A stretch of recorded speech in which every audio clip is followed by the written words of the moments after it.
তো গাইস এই নাস্তিকের বাচ্চা কি বলে একবার এই ভিডিওটা শুনে একটা শেয়ার করে দিন। এই নাস্তিকে কি বলে শুনেন।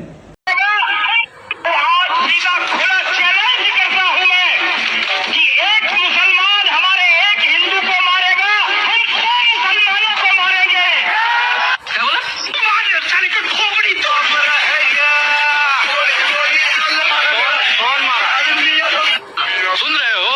मुसलमानों से माफी मांग लो, अभी भी समय है, नहीं तो अगर मुसलमान भाई तुम्हें सुधारने पे उतरे ना। সে বলতেছে अगर कोई एक हिंदू को मारेगा वो 100 মুসলমান को मारेगा।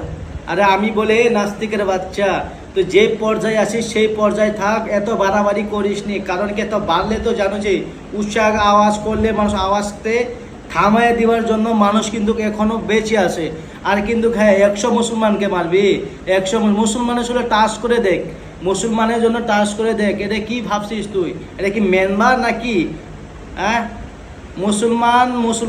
মুসলমান কিন্তু কাজ ঝগড়াকে পছন্দ করে না। মুসলমানের এরম করে মুসলমানের কথা বলিস না। মুসলমানের কিন্তু মুখ আছে বলার জন্য, শুধু তোরার মুখ যে আছে, তোর যে মুখ আছে সেটা না, কিন্তু মুসলমানের বলার জন্য মুখ আছে। মুসলমান তোরা যেমন বলতে পারিস আমরা ঠিক তেমনভাবে বলতে পারি, বাট আমরা বলি না। কারণ কি? আমরা মুসলমানের সন্তান, আমরা কাউকে এরকম করে আঘাত দিয়ে কথা বলি না।